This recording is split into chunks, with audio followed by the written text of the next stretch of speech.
Barnett Rubin, because he is the Associate Director of New York University's Center on International Cooperation, where, Barnett, you lead the Afghanistan-Pakistan regional program.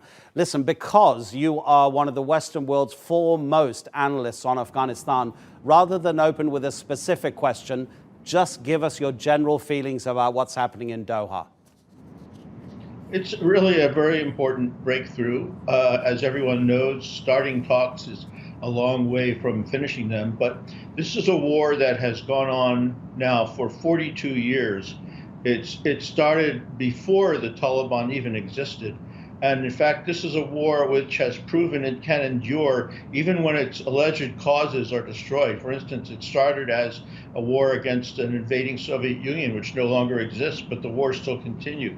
So I think they will have to address some fundamental issues about the viability and stability of the Afghan state. They will need a lot of international support, but both sides recognize that they and the people have suffered a great deal, and they both say, at least, that they want to find a solution through negotiations. So it's a new chance if they can take it.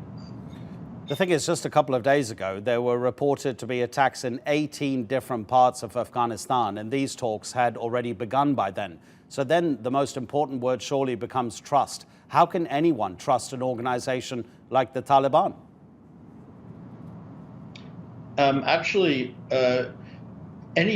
Any negotiations to end a war start out with two sides or many sides that completely mistrust each other. If they trusted each other, they wouldn't be fighting and killing each other. So the first thing they will have to do is find some common ground in order to build trust and work toward a ceasefire as quickly as possible.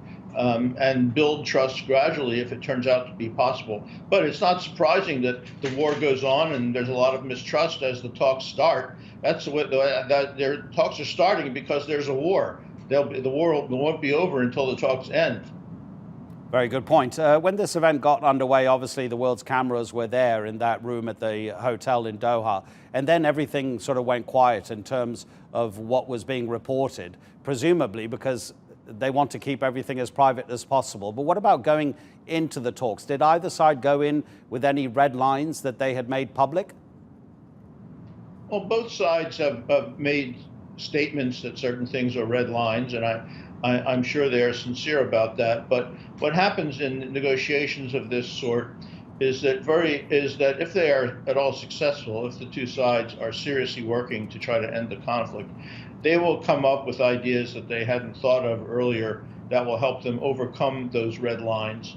They will also, perhaps they'll have to make some difficult sacrifices, either side, but they'll have to confront the fact that either they do that, make some concessions they hadn't imagined, or they'll have to go on with decades more of war. That will be a difficult decision. But I think let's not get ahead of the game. They're not anywhere near the red lines now. They have to first outline how they're going to proceed. And in the most general terms, the two sides' positions are similar. They both want an Islamic system. They both want peace.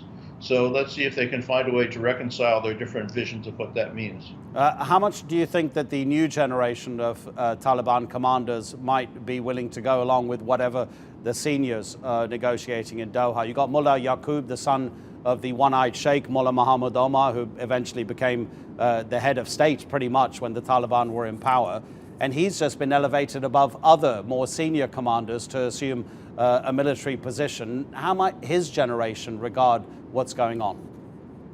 Well, of course, I don't know those people at all. I don't have any personal contact to speak of. But from people I know who have interacted with them, they say that there's a young generation on both sides. That is, there's a young generation of people who grew up with the democratic system in Kabul. There's the younger generation of Taliban.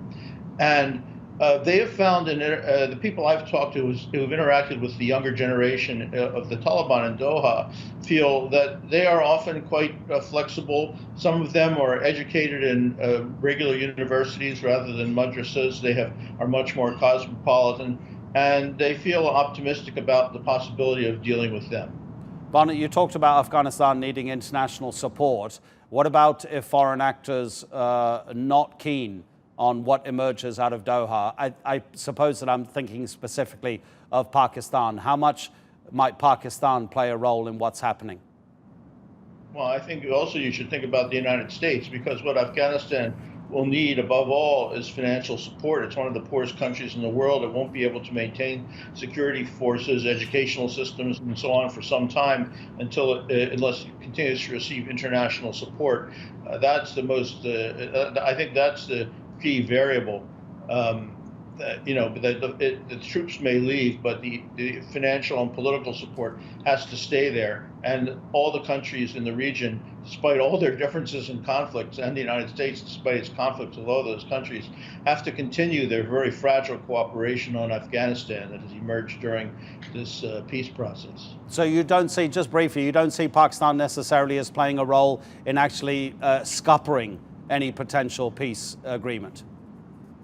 Actually, Pakistan has, according to the Americans, at any rate, has been, and even some of the most anti-Pakistan Afghans, like Vice President Amrullah Saleh, has said that Pakistan is now being relatively honest and helpful. After all, a political settlement that includes the Taliban is what Pakistan has advocated for a long time.